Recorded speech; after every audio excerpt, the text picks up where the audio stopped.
ਜੇ ਮੀਂਹ ਪੈ ਰਿਹਾ ਬਾਹਰ ਜਾਂ ਕੁਝ ਵੀ ਹੋ ਰਿਹਾ ਤਾਂ ਤੁਹਾਨੂੰ ਪ੍ਰਾਈਸ ਪਹਿਲਾਂ ਹੀ ਜ਼ਿਆਦਾ ਮਿਲਣਗੇ। ਬਟ ਸਾਡੇ ਜਿਹੜਾ ਰਾਈਟ ਸਮਾਰਟ ਹੈ ਉਹਦੇ 'ਚ ਸਾਰਾ ਫਿਕਸਡ ਪ੍ਰਾਈਸ ਹੈ, ਕੋਈ ਸਰਜ ਨਹੀਂ ਹੈ, ਕੋਈ ਤੁਹਾਨੂੰ ਵੇਟਿੰਗ ਦੇ ਚਾਰजेस ਨਹੀਂ ਦੇਣੇ ਪੈਣੇ, ਤਾਂ ਕੋਈ ਤੁਹਾਡੀ ਕੈਂਸਲੇਸ਼ਨ ਨਹੀਂ ਹੋਊਗੀ। ਕੈਬ ਬੁੱਕ ਕੀਤੀ ਹੈ ਤਾਂ ਡਰਾਈਵਰ ਤੁਹਾਡੇ ਕੋਲ ਆਊਗਾ, ਤੁਹਾਨੂੰ ਪਿਕ ਕਰੇਗਾ ਤਾਂ ਤੁਹਾਨੂੰ ਉਸੇ ਲੋਕੇਸ਼ਨ ਤੇ ਛੱਡ ਕੇ ਆਊਗਾ, ਜਿੰਨਾ ਮਰਜ਼ੀ ਮੀਂਹ ਪੈ ਰਿਹਾ ਜਿੰਨਾ ਮਰਜ਼ੀ ਮੀਂਹ ਪੈ ਰਿਹਾ। ਤੇ ਜਿੱਦਾਂ ਓਲਾ ਉਬਰ ਵਾਲੇ ਤੁਹਾਨੂੰ ਜਾਂ ਹੋਰ ਵੀ ਕੋਈ ਵੀ ਐਪ ਵਾਲੇ ਆ ਉਹ ਤੁਹਾਨੂੰ ਜੇ ਪ੍ਰਾਈਸ ਚਾਰਜ ਕਰਦਾ, ਸਾਡਾ ਪ੍ਰਾਈਸ ਉਹਦੇ ਤੋਂ ਘੱਟ ਹੀ ਹੋਗਾ। ਮਤਲਬ ਇਹ ਗਾਰੰਟੀ ਹੈ ਸਾਡੀ। ਕਿੰਨਾ ਹੋਏਗਾ ਘੱਟ? 20% ਤਾਂ ਆਪਾਂ ਡਿਸਾਈਡ ਹੀ ਕੀਤਾ ਹੈ, ਘੱਟੋ ਘੱਟ ਤਾਂ ਹੋਊਗਾ ਹੀ। ਇੰਨਾ ਘੱਟ ਕਿਉਂ? 20% ਸਾਡੀ ਈਵੀ ਹੈ, ਸਾਰੀ ਇਲੈਕਟ੍ਰਿਕ ਵਹੀਕਲਸ ਹੈ। ਜੇ ਸਾਨੂੰ ਆਪਰੇਸ਼ਨਲ ਕਾਸਟ ਕਮ ਪੈ ਰਹੀ ਹੈ ਤਾਂ ਸਾਡਾ ਜਿਹੜਾ ਮੋਟਿਵ है कस्टमर सेटिस्फेक्शन है। एज़ कम्पेयर टू आपकी डीजल और पेट्रोल वाली जो गाड़ियाँ हैं ये ऑलमोस्ट डबल हैं उससे। हम लोग गारंटी करते हैं कि जो हमारे ड्राइवर्स होंगे उनको एक अच्छी कमाई का एक अपॉर्चुनिटी मिलेगा। गाड़ियाँ भी आपकी होंगी, ड्राइवर भी आपके होंगे? यस, हमारे केस में गाड़ियाँ भी हमारी हैं, हमारी कंपनी अपने नाम पे सारी गाड़ियाँ खरीद रही हैं और ड्राइवर्स भी सारे हमारे साथ हमारे रोल पे ही होंगे और हम उनको पे करेंगे। लड़कियाँ भी रखेंगे ड्राइवर? इन फ्यूचर यस, हमारा प्लान है कि फीमेल ड्राइवर्स भी आएंगे। ਸੋ ਕੈਬ ਸਰਵਿਸ ਬੜੀ ਕਾਮਨ ਜੀ ਗੱਲ ਹੋ ਚੁੱਕੀ ਹੈ। ਕਿਸੇ ਨੇ ਖਾਸ ਕਰ ਜਿਹਨੂੰ ਕੋਈ ਵਹੀਕਲ ਨਹੀਂ ਹੁੰਦਾ, ਜਿਹਦੇ ਕੋਲ ਜਿਹਨੇ ਡਰਾਈਵ ਕਰਨੀ ਹੋਵੇ ਜਾਂ ਕਿਤੇ ਆਣਾ ਜਾਣਾ ਹੋਵੇ, ਉਹ ਕਹਿੰਦਾ ਯਾਰ ਮੈਂ ਕੈਬ ਤੇ ਚਲਾ ਜਾ। ਸਟਾਰਟਿੰਗ 'ਚ ਆਪਾਂ 5-7 ਸਾਲ ਪਿੱਛੇ ਚੱਲ ਜਾਈਏ ਤਾਂ ਸਰਵਿਸ ਸ਼ੁਰੂ ਹੋਈ ਸੀ, ਸਿਰਫ ਕਾਰਾਂ ਚੱਲਦੀਆਂ ਸੀ, 4 ਵੀਲਰ 3 ਵੀਲਰ ਵੀ ਆ ਗਏ, 2 ਵੀਲਰ ਵੀ ਆ ਚੁੱਕੇ ਨੇ। ਸੋ ਬੰਦਾ ਜਿਹਨੇ ਕੋਈ ਜਾਣਾ ਹੋਵੇ ਉਹ ਭਾਲਦਾ ਕੀ ਹੈ ਕਿ ਮੈਨੂੰ ਸਸਤੇ ਤੋਂ ਸਸਤਾ, ਘੱਟ ਤੋਂ ਘੱਟ ਖਰਚ ਦੇ ਵਿੱਚ ਵਧੀਆ ਤੋਂ ਵਧੀਆ ਸਰਵਿਸ ਮਿਲ ਜੇ। ਜਿਹੜੀਆਂ ਮਸ਼ਹੂਰ ਕੰਪਨੀਆਂ ਨੇ ਓਲਾ, ਉਬਰ, ਹੋਰ ਕਈ ਕੰਪਨੀਆਂ ਨੇ, ਹਮੇਸ਼ਾ ਰਾਈਡਸ ਨੂੰ ਲੈ ਕੇ ਚਰਚਾ ਚੱਲਦੀ ਹੈ ਕਿ ਪੈਸੇ ਬੜੇ ਲੈਂਦੇ ਆ। ਮੀਂਹ ਆ ਗਿਆ, ਤੇਜ਼ ਧੁੱਪ ਪੈ ਗਈ, ਹਨੇਰੀ ਆ ਗਈ, ਕੁਝ ਜ਼ਿਆਦਾ ਹੀ ਠੰਡ ਚੱਲ ਪਈ, ਰੇਟ ਵੱਧ ਜਾਂਦੇ ਆ ਉਹਨਾਂ ਦੇ। ਬੰਦਾ ਕਹਿੰਦਾ ਯਾਰ ਦੇਖੋ ਨਜਾਇਜ਼ ਮੇਨਾ ਕਰ ਰਹੇ ਆ, 100 ਵਾਲੀ ਰਾਈਡ ਦੇ 150 200 ਮੰਗ ਰਹੇ ਆ। ਡਰਾਈਵਰ ਵੀ ਉਹਨਾਂ ਦੇ ਰੋਂਦੇ ਰਹਿੰਦੇ ਆ ਕਿ ਯਾਰ ਸਾਡਾ ਕਮਿਸ਼ਨ ਘੱਟ ਹੈ, ਕੰਪਨੀ ਆਪ ਲੈਂਦੀ ਹੈ, ਤੁਸੀਂ ਮਜਬੂਰੀ ਜੇ ਕਿਤੇ ਕੈਂਸਲ ਕਰਨੀ ਪੈਗੀ ਤੁਹਾਨੂੰ ਜੁਰਮਾਨਾ ਵੀ ਪੈ ਜਾਏਗਾ। ਪਰ ਤੁਹਾਨੂੰ ਕੋਈ ਅਜਿਹੀ ਸਰਵਿਸ ਮਿਲੇ ਜਿਸ 'ਚ ਬਾਕੀਆਂ ਨਾਲੋਂ ਕਿਰਾਇਆ ਤੁਹਾਡਾ ਪਹਿਲਾਂ ਹੀ ਘੱਟ ਹੋਏਗਾ, 10 ਤੋਂ 15 ਜਾਂ 15 ਤੋਂ 20% ਵੀ ਕਿਰਾਇਆ ਘੱਟ ਹੋਏਗਾ। ਇਹ ਚੀਜ਼ ਬੜੀ ਛੇਤੀ ਤੁਹਾਨੂੰ ਚੰਡੀਗੜ੍ਹ 'ਚ ਟਰਾਈ ਸਿਟੀ 'ਚ ਦੇਖਣ ਨੂੰ ਮਿਲੇਗੀ। ਔਰ ਇਹ ਜਿਹੜੇ ਨੌਜਵਾਨ ਮੁੰਡੇ ਕੁੜੀਆਂ ਦੀ ਇੱਕ ਟੀਮ ਤੁਹਾਨੂੰ ਖੜੀ ਨਜ਼ਰ ਆ ਰਹੀ ਹੈ, ਅੱਧੀ ਦਰਜਨ ਤੋਂ ਜ਼ਿਆਦਾ ਹੈਗੇ ਨੇ। ਇਹ ਰਾਈਡ ਵੀ ਤੁਹਾਨੂੰ ਦੱਸਾਂਗੇ ਇਹਨਾਂ ਦੀ ਕਿਹੜੀ ਹੈ, ਲੈ ਕੇ ਆਣਗੇ ਤੇ ਕੀ ਫੈਸਿਲਿਟੀਆਂ ਦੇ ਰਹੇ ਨੇ, ਬਾਕੀਆਂ ਨਾਲੋਂ ਕਿਵੇਂ ਵੱਖਰੇ ਹੋਣਗੇ। ਗੱਲ ਕਰਦੇ ਹਾਂ, ਇਸ਼ਿਤਾ ਸਾਡੇ ਨਾਲ ਮੌਜੂਦ ਨੇ। ਸੋ ਇਸ਼ਿਤਾ, ਤੁਸੀਂ ਵੀ ਕਦੇ ਨਾ ਕਦੇ ਜਾਂਦੇ ਹੋਣੇ ਕੈਬ ਦੇ ਵਿੱਚ, ਕਦੀ 2 ਵੀਲਰ ਤੇ ਵੀ ਗਏ ਹੋਣੇ, 3 ਤੇ ਵੀ ਗਏ ਹੋਣੇ, 4 ਤੇ ਵੀ ਗਏ ਹੋਣੇ। ਕੀ ਤੁਹਾਨੂੰ ਲੱਗਦਾ ਸੀ ਕਿ ਜਿਹੜੀ ਸਵਾਰੀਆਂ ਹੁੰਦੀਆਂ, ਜਿਹੜੀਆਂ ਪੈਸੇਂਜਰਸ, ਉਹਨਾਂ ਨੂੰ ਦਿੱਕਤਾਂ ਆਉਂਦੀਆਂ ਸੀ ਤੇ ਤੁਸੀਂ ਉਹ ਨਹੀਂ ਆਣ ਦਿਓਗੇ? ਪਹਿਲਾਂ ਤਾਂ ਸਤਿ ਸ਼੍ਰੀ ਅਕਾਲ ਮੇਰੇ ਵੱਲੋਂ ਸਾਰਿਆਂ ਨੂੰ। ਤਾਂ ਆਪਾਂ ਰਾਈਡ ਸਮਾਰਟ ਦੇ ਨਾਂ ਤੋਂ ਇੱਕ ਕੈਬ ਸਰਵਿਸ ਲੈ ਕੇ ਆਏ ਨੇ ਚੰਡੀਗੜ੍ਹ 'ਚ। ਜਿੱਦਾਂ ਤੁਸੀਂ ਲੋਕੀ ਓਲਾ ਉਬਰ ਤਾਂ ਯੂਜ਼ ਕਰਦੇ ਹੀ ਹੋ, ਓਲਾ ਉਬਰ 'ਚ ਤੁਹਾਨੂੰ ਪਤਾ ਹੈ ਜੇ ਮੀਂਹ ਪੈ ਰਿਹਾ ਬਾਹਰ ਜਾਂ ਕੁਝ ਵੀ ਹੋ ਰਿਹਾ ਤਾਂ ਤੁਹਾਨੂੰ ਪ੍ਰਾਈਸ ਪਹਿਲਾਂ ਹੀ ਜ਼ਿਆਦਾ ਮਿਲਣਗੇ। ਬਟ ਸਾਡੇ ਜਿਹੜਾ ਰਾਈਡ ਸਮਾਰਟ ਹੈ ਉਹਦੇ 'ਚ ਸਾਰਾ ਫਿਕਸਡ ਪ੍ਰਾਈਸ ਹੈ, ਕੋਈ ਸਰਜ ਨਹੀਂ ਹੈ, ਕੋਈ ਤੁਹਾਨੂੰ ਵੇਟਿੰਗ ਦੇ ਚਾਰजेस ਨਹੀਂ ਦੇਣੇ ਪੈਣੇ, ਤਾਂ ਕੋਈ ਤੁਹਾਡੀ ਕੈਂਸਲੇਸ਼ਨ ਨਹੀਂ ਹੋਊਗੀ। ਜੇ ਤੁਸੀਂ ਕੈਬ ਬੁੱਕ ਕੀਤੀ ਹੈ ਤਾਂ ਡਰਾਈਵਰ ਤੁਹਾਡੇ ਕੋਲ ਆਊਗਾ, ਤੁਹਾਨੂੰ ਪਿਕ ਕਰੇਗਾ ਤਾਂ ਤੁਹਾਨੂੰ ਉਸੇ ਲੋਕੇਸ਼ਨ ਤੇ ਛੱਡ ਕੇ ਆਊਗਾ, ਜਿੰਨਾ ਮਰਜ਼ੀ ਮੀਂਹ ਪੈ ਰਿਹਾ ਹੋਵੇ। ਜਿੰਨਾ ਮਰਜ਼ੀ ਮੀਂਹ ਪੈ ਰਿਹਾ। ਜੇ ਡਰਾਈਵਰ ਨੇ ਕੈਬ ਬੁੱਕ ਕਰ ਲਈ, ਜੇ ਉਹਨੇ ਕੈਬ ਰਾਈਡ ਪਿਕ ਕਰ ਲਈ ਤਾਂ ਉਹ ਕੈਂਸਲ ਨਹੀਂ ਕਰ ਸਕਦਾ। ਠੀਕ ਹੈ, ਨਾ ਮਨਾ ਨਹੀਂ ਕਰ ਸਕਦਾ? ਨਹੀਂ, ਉਹ ਮਨਾ ਨਹੀਂ ਕਰ ਸਕਦਾ। ਜੇ ਅਵੇਲੇਬਲ ਹੈਗਾ ਸਾਡਾ ਡਰਾਈਵਰ ਤਾਂ ਤੁਹਾਡੀ ਕੈਬ ਵੀ ਬੁੱਕ ਹੋਊਗੀ ਤਾਂ ਡਰਾਈਵਰ ਆਊਗਾ ਵੀ। ਅੱਛਾ, ਇਹ ਐਸੀ ਤਾਂ ਸਵਾਲ ਆ ਜਾਂਦਾ ਹੈ, ਤੁਸੀਂ ਵੀ ਜਾਂਦੇ ਹੋਣੇ ਕਿਤੇ, ਕਹਿੰਦੇ ਨੇ ਮੈਨੂੰ ਘੱਟ ਪੈਸੇ ਖਰਚਾਂ, ਵਧੀਆ ਤੋਂ ਵਧੀਆ ਮੈਨੂੰ ਸਰਵਿਸ ਮਿਲੇ। ਮੈਂ ਵੀ ਇਹੀ ਸੋਚਦਾ, ਹੋਰ ਵੀ।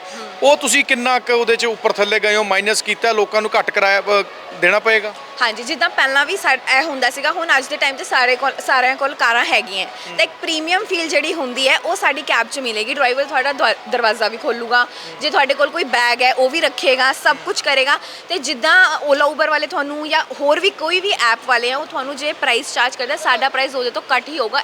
ਮਤਲਬ ਇਹ ਗਾਰੰਟੀ ਹੈ ਸਾਡੀ। ਕਿੰਨਾ ਹੋਏਗਾ ਘੱਟ? 20% ਤਾਂ ਆਪਾਂ ਡਿਸਾਈਡ ਹੀ ਕੀਤਾ ਹੈ, ਘੱਟੋ ਘੱਟ ਤਾਂ ਹੋਊਗਾ ਹੀ। ਵਜ੍ਹਾ ਇੰਨਾ ਘੱਟ ਕਿਉਂ? 20% ਸਾਡੀ ਈਵੀ ਹੈ, ਸਾਰੀ ਇਲੈਕਟ੍ਰਿਕ ਵਹੀਕਲਸ ਹੈ। ਜੇ ਸਾਨੂੰ ਆਪਰੇਸ਼ਨਲ ਕਾਸਟ ਕਮ ਪੈ ਰਹੀ ਹੈ ਤਾਂ ਸਾਡਾ ਜਿਹੜਾ ਮੋਟਿਵ ਹੈ ਕਸਟਮਰ ਸੈਟੀਸਫੈਕਸ਼ਨ ਹੈ। ਪੋਲੂਸ਼ਨ ਫ੍ਰੀ ਵਹੀਕਲ, ਪੋਲੂਸ਼ਨ ਵੀ, ਨੋ ਕਾਰਬਨ ਐਮਿਸ਼ਨਸ, ਕੁਝ ਵੀ ਨਹੀਂ ਹੈ। ਚਾਰਜਿੰਗ ਤੇ ਚੱਲਦੀ ਹੈ, ਬੈਟਰੀ ਤੇ ਚੱਲਦੀ ਹੈ ਸਾਡੀਆਂ ਕਾਰਾਂ, ਠੀਕ ਹੈ। ਤੇ ਕੋਈ ਪੋਲੂਸ਼ਨ ਨਹੀਂ ਹੋਊਗਾ ਤੇ ਕਸਟਮਰ ਨੂੰ ਕੋਈ ਵੀ ਦਿੱਕਤ ਨਹੀਂ ਆਊਗੀ। ਜਿੱਦਾਂ ਉਹ ਬੁੱਕ ਕਰਨਗੇ ਉਹਨਾਂ ਦੇ ਹਿਸਾਬ ਨਾਲ ਸਭ ਕੁਝ ਹੋਊਗਾ। ਤੁਸੀਂ ਵੀ ਦੇਖਿਆ ਹੋਣਾ, ਅਕਸਰ ਸੋਸ਼ਲ ਮੀਡੀਆ ਤੇ ਨਿਊਜ਼ ਵੀ ਆਉਂਦੀ ਹੈ ਵੀ ਡਰਾਈਵਰ ਚੌਥੇ ਦਿਨ ਹੜਤਾਲ ਤੇ ਚਲੇ ਜਾਂਦੇ, ਯਾਰ ਸਾਨੂੰ ਪੈਸੇ ਘੱਟ ਦੇ ਰਹੇ ਆ ਜਾਂ ਸਾਨੂੰ ਚਾਰजेस ਜ਼ਿਆਦਾ ਲਾ ਰਹੇ ਆ।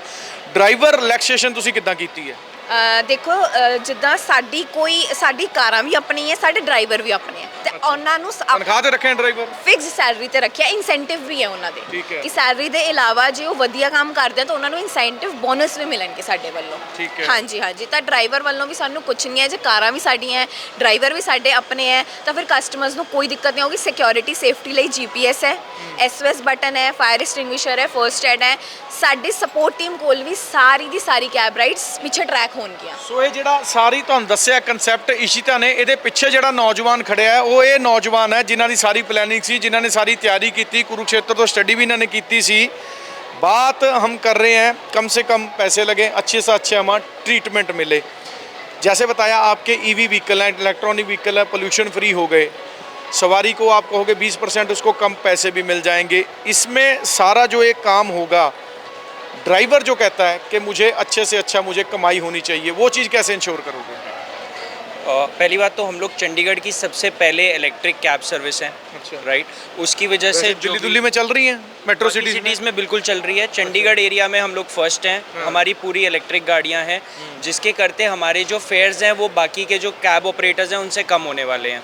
सो उससे हम लोग गारंटी करते हैं कि जो हमारे ड्राइवर्स होंगे उनको एक अच्छी कमाई का एक अपॉर्चुनिटी मिलेगा।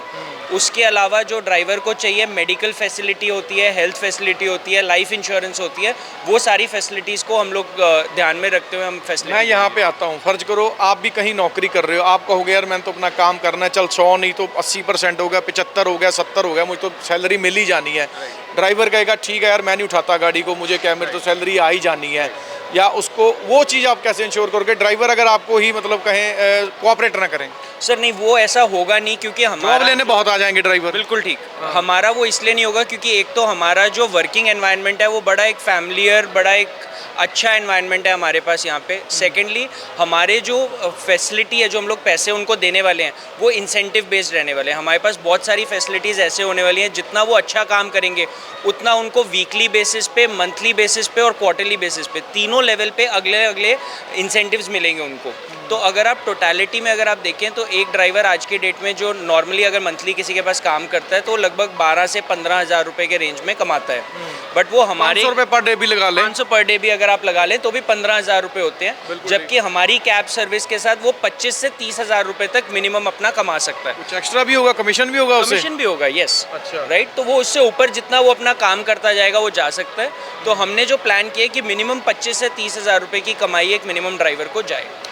आमतौर पे अगर इतना आप बता रहे हो 25-30 हज़ार, वो तो फिर वो खुद की गाड़ी है उसकी और वो कमा ही रहा है, बाकी कैब वो लेके ऐप भी चल रहा है साथ में, वो फिर आपका पास काम करने क्यों होगा, मैं क्यों नौकरी करूँ यार, इतना तो मैं कमा ही रहा हूँ। सर उसमें क्या है, एक सिस्टम बनाने में जो है वो उसके लिए एक अलग इंडिविजुअल के लिए मुश्किल होने वाला है। हम लोग 8 साल से लिथियम बैटरी इंडस्ट्री में हैं, हम लोगों को इलेक्ट्रिक व्हीकल समझ आते हैं, इसीलिए हम लोग इलेक्ट्रिक व्हीकल की जो कैब ऑपरेशन है इस फ्लीट में आ रहे हैं। अगर कोई अपनी एक गाड़ी डालता है तो सबसे बड़ी बात क्या है, इन गाड़ियों की जो इनिशियल कॉस्ट है वो ज़्यादा है, राइट, एज़ कम्पेयर टू आपकी डीजल और पेट्रोल वाली जो गाड़ियाँ हैं ये ऑलमोस्ट डबल हैं उससे। तो एक आम आदमी के लिए इतनी महंगी गाड़ी डालना और फिर उसमें से किश्त भी देना और उसके बाद कमाना भी और अपना घर भी चलाना एक मुश्किल काम हो जाता है। गाड़ियाँ भी आपकी होंगी, ड्राइवर भी आपके होंगे? यस, हमारे केस में गाड़ियाँ भी हमारी हैं, हमारी कंपनी अपने नाम पे सारी गाड़ियाँ खरीद रही हैं और ड्राइवर्स भी सारे हमारे साथ हमारे रोल पे ही होंगे और हम उनको पे करेंगे। गवर्नमेंट अप्रूवल मिल चुकी है आपको? जी सर, गवर्नमेंट अप्रूवल मिल गया है। हम क्रेस्ट के साथ यहाँ पे परफॉर्म कर रहे हैं क्योंकि क्रेस्ट हमारे को कुछ एडिशनल बेनिफिट्स दे रहा है, कुछ सब्सिडी ग्रांट्स हैं जो हमें मिल रही हैं, तो इसीलिए हम लोग यहाँ पे चंडीगढ़ में अच्छा आपकी सर्विस शुरू हो जाएगी? तो हमारी ऐप जो है वो ऑलरेडी एक्टिव है, हम मतलब रेडी है, हम लोग उसको अपलोड कर रहे हैं। हमारी services first week of October से हम लोग रेडी होंगे। दो बातें, ड्राइवर लाइफ सिक्योरिटी और पैसेंजर लाइफ सिक्योरिटी, ये कैसे पक्की होगी? राइट, सो अगर मैं ड्राइवर लाइफ सिक्योरिटी की बात करता हूँ तो जब भी हमारा कस्टमर एनरोलमेंट होता है right from the very start, तो उसमें हम लोग सारे के सारे एसेंशियल पैरामीटर्स को मॉनिटर करते हैं और अपना डाटाबेस मेंटेन करते हैं। उनके आधार कार्ड से लेके उनका फेसबुक अकाउंट से लेके Gmail account, everything is linked with us, ताकि कल को कोई भी मिसहैप ड्राइवर एंड पे कस्टमर की तरफ से ना हो पाए। राइट, सेकेंड, अगर आप कस्टमर सिक्योरिटी की बात करते हैं तो हमारे ड्राइवर्स जो है उनका एक ट्रेनिंग प्रोग्राम होता है जिनमें ड्राइवर्स को सिखाया जाता है कि क्या कुछ ड्राइवर कस्टमर से कैसे बर्ताव करना है। ड्राइवर हमारे पढ़े लिखे हैं, चंडीगढ़ में बहुत सारे इलिटरेट ड्राइवर भी हैं। बिल्कुल ठीक सर। सो हमारे जो ड्राइवर्स हैं वो एजुकेटेड होने वाले हैं, मिनिमम 12वीं पास का हमने क्राइटेरिया रखा है अपने ड्राइवर्स के लिए। दूसरी बात, उनका ट्रेनिंग प्रोग्राम होता है। इसके अलावा जो हमारे कस्टमर्स की सेफ्टी है उसके लिए हमारी गाड़ियों में GPS डिवाइसेस लगे हुए हैं, SOS बटन लगे हुए हैं, फर्स्ट एड किट्स हैं, इमरजेंसी किट्स हैं। तो कोई भी अगर इमरजेंसी आती है कस्टमर को तो they can take care of it. और जो वो फैसिलिटियाँ होती हैं, जैसे कस्टमर बैठा है पैसेंजर, उसकी वो इंश्योरेंस करते हैं, वो सब फीचर दोगे आप? वो सब तो स्टैंडर्ड है सर, वो तो एज अ कैब सर्विस। सो हमारा जो पर्पस है वो ये है कि जब आप एक टैक्सी लेते हैं तो आपको एक प्रीमियम फील आए, आपको लगे कि आपने एक सर्विस ली है, राइट। तो इसीलिए वो सब हम ऑलरेडी अभी कितने ड्राइवर हैं और कितनी गाड़ियाँ शुरू करोगे आप? सो हमारी जो पहली फ्लीट है वो 25 व्हीकल्स 25 गाड़ियों से हमने शुरू करा है यहाँ पे चंडीगढ़ में। और हमारा जो प्लान है हमने इसको 300 गाड़ियों में लेके जाना है with in the first year, और उसके बाद हमने 1000 गाड़ियों का फ्लीट करना है विद इन 2 ईयर्स। इतने शॉर्ट पीरियड में 1000 तक पहुँच जाओगे? बिल्कुल हो जाएगा सर, क्योंकि डिमांड बहुत ज़्यादा है। इसी एक्सपो में अगर हम देखें तो हमारे पास काफ़ी इंक्वायरीज और वो आई हैं, तो डिमांड बहुत ज़्यादा है and we think we can achieve. लड़कियाँ भी रखेंगे ड्राइवर इन फ्यूचर? यस, हमारा प्लान है कि फीमेल ड्राइवर्स भी आएंगे, so we are working on that model also. ठीक है। ਸੋ ਇਹ ਨੌਜਵਾਨ ਨੇ, ਅਸੀਂ ਤੁਹਾਨੂੰ ਦੱਸਿਆ ਹੈਗਾ ਗੱਡੀਆਂ ਦੀ ਜਿਹੜੀ ਤੁਸੀਂ ਬੈਠਿਆ ਕਰੋਗੇ ਕਾਰਾਂ ਦੇ ਵਿੱਚ ਬਾਕੀਆਂ ਨਾਲੋਂ 20% ਘੱਟੋ ਘੱਟ ਤੁਸੀਂ ਲਾਓ, 15 ਤੋਂ 20% ਤੁਹਾਡਾ ਕਿਰਾਇਆ ਘੱਟ ਹੋਇਆ ਕਰੇਗਾ। ਔਰ ਸ਼ੋਰ ਕਰ ਰਹੇ ਡਰਾਈਵਰ ਵੀ ਪੜ੍ਹੇ ਲਿਖੇ ਮਿਲਣਗੇ ਤੁਹਾਨੂੰ ਚੰਡੀਗੜ੍ਹ 'ਚ। ਕਈ ਗੱਡੀਆਂ ਤੇ ਘੱਟ ਪੜ੍ਹੇ ਲਿਖੇ ਮਿਲ ਜਾਣਗੇ, ਅਨਪੜ੍ਹ ਮਿਲ ਜਾਣਗੇ, ਪਰ ਘੱਟੋ ਘੱਟ ਉਹ ਸੀਨੀਅਰ ਸੈਕੰਡਰੀ ਜਿਹੜਾ ਲੈਵਲ ਆ ਉਹ ਪਾਸ ਹੋਏਗਾ ਉਸ 'ਤੇ। ਇਹ ਨੌਜਵਾਨ ਟੀਮ ਹੈ ਜਿਹਨਾਂ ਨੇ ਸ਼ੁਰੂ ਕੀਤਾ।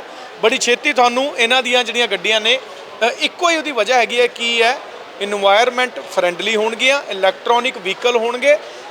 ਕੋਈ ਤੁਹਾਨੂੰ ਡੀਜ਼ਲ ਦੀ ਕੋਈ ਕਿਸੇ ਨੂੰ ਬੋ ਚੜ੍ਹਦੀ ਹੈ ਉਹ ਨਹੀਂ ਚੜ੍ਹੇਗੀ, ਕੋਈ ਪੈਟਰੋਲ ਦਾ ਉਹ ਨਹੀਂ ਹੋਏਗਾ, ਕੋਈ ਇਦਾਂ ਦੇ ਇਸ਼ੂ ਨਹੀਂ ਹੋਣਗੇ। ਤੇ environment friendly electronic vehicle Chandigarh ਦੀ ਸੜਕਾਂ 'ਤੇ ਭੱਜਦੇ ਦਿਖਣਗੇ। ਯਕੀਨਨ ਲੋਕਾਂ ਨੂੰ ਹੁੰਦਾ ਵਧੀਆ ਸਵਾਰੀ ਮਿਲੇ, ਪੈਸੇ ਘੱਟ ਜਾਣ, ਇਸ ਚੀਜ਼ ਵੱਲੋਂ ਵੀ ਇਹਨਾਂ ਵੱਲੋਂ ਸ਼ੋਰ ਕੀਤਾ ਗਿਆ।